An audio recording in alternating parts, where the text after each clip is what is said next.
Hi, my name is Abraham Contreras, and this is my Hero with a Thousand Faces discussion.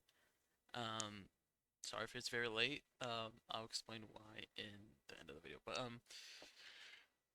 the first question is, in your words, describe Joseph Campbell's concept of the monomyth. Ugh. Joseph Campbell's monomyth is when the hero leaves home and has some adventures, beats a big bad guy, and comes back changed. And it's like leave, adventure, fight, win, return, as the hero always does. They always leave, always go to find some adventure. That's like a common concept that everybody knows about like these kind of stuff, such as it. To me, I think it's a cycle.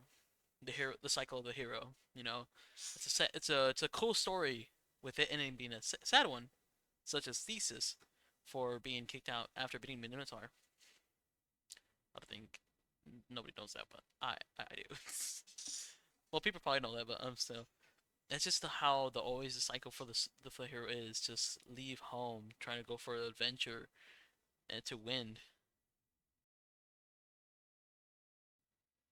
But at the end of the day, it's always a sad story for heroes, whether it being a cool one that's left with an unsatisfying ending for us.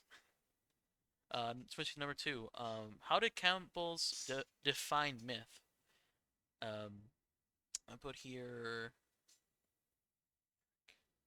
Joseph Campbell's defines myth like hidden doors, but allows the powerful and endless energies of the universe kind of flow into space and shape our cultures and lives. It's just, I think that's also how it is, but also I like in the more of the story. I found this in page one, paragraph two, but I forgot to put in one where how most of the myths are comes from our dreams. And for my personal opinion, I feel like myths are also lies. A myth is a lie, kind of. Lies can be truthful to yourself or to others. Others can see it as the truth, while others disagree. And so I think myths can be lies as well, as much as they are stories or a dream.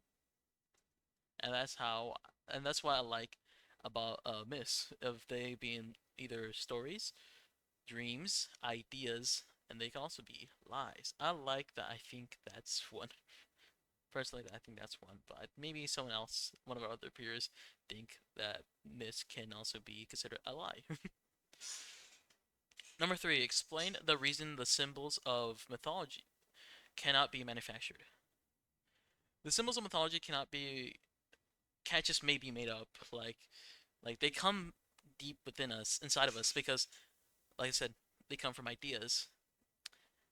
And so they can come myths could come from us because we can use our ideas. We can use our imagination to make a myth all up on our own and connect it with other myths, like with other timelines and stuff like that.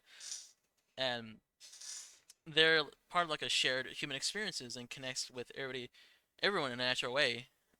Basically, they come from like stuff we all go through, like um, like psychologically that we go through. That you can't just invent them out of nowhere. Like for I like that for me, I'm taking psychology as a course, so most of you know.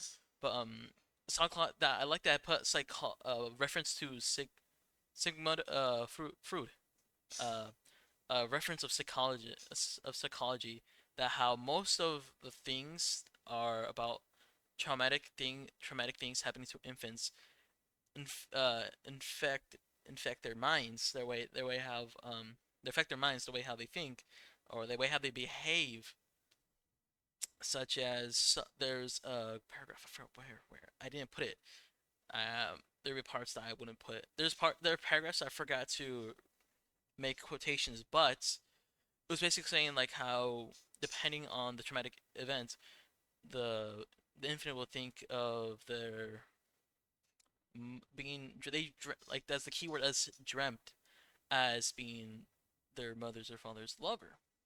And this one in the paragraph, the mother's lover, they dreamt that. but doesn't mean that it's not gonna happen. It's not fate. It's like that, and it's like that. I like they put a bit of they bit of they that there's a I like that there's a bit of a reference of psychology in there. I literally just learned about Sigmund Freud too. Number four, how does Campbell describe the purpose of rites of passage rituals? Campbell basically said that the rites of passage rituals are like important steps that help people grow up and like change the order of things.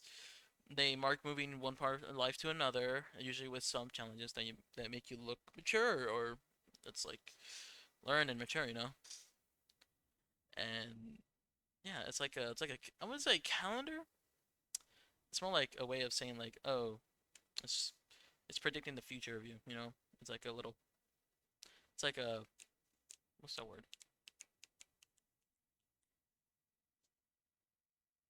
Reference sheet. That's what it is. Reference sheet. Um, sorry, I'm very bad at this. What is function of mythology?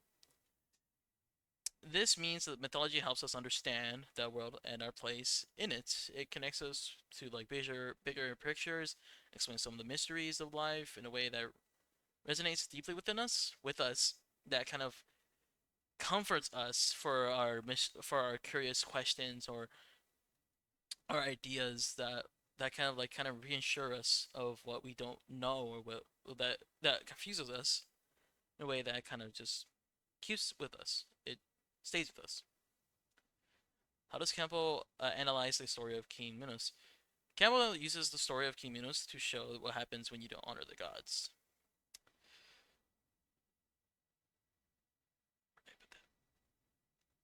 Minos Labyrinth and the Minotaur, sorry, represents the hidden and feared aspects of human nature and the consequences of divine interaction and trying to control powerful forces for personal gain that does not even belong to us. Doesn't belong to us. It belongs to something else, something far more greater than us. That how it would that it's mostly the story of just the way how he analyzes it's more like he analyzes it very closely, showing off the showing off Minus was he's going for more of the selfish gain for himself than and taking it for granted of what the gods offered him. See, not as a blessing, but more of a possession. You know, a sacrificial blessing. There it is, sacrificial blessing than a possession, and he took it for himself. And that the show he was describing the ways of what happened, or how he was really analyzing of the consequences of not honoring the gods or going against not going against them behind their backs. I liked how he analyzed it. What does Campbell see as a first work of the hero? Sorry, I slept. Joseph Campbell sees the first work of the hero as separating themselves from the ordinary life they had. The hero, therefore, is a man or woman.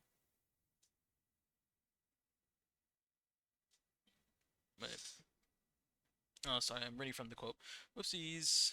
Uh, ah, this means that the hero must leave their familiar life or to begin their journey. Um, and that this separation of from their life is very important for the hero's transformation and growth. It's important. It's like it's necessary for their for character development. And he and I liked how he did that. I liked how there's quotes of that he showed that the dream as like a like a reborn sensation, as the dream is as in a reborn sensation, like literally how from they saw their perspective as life to another one. And I think that I quite agree with that as it being a spiritual sense, because that's how it is for heroes. They leave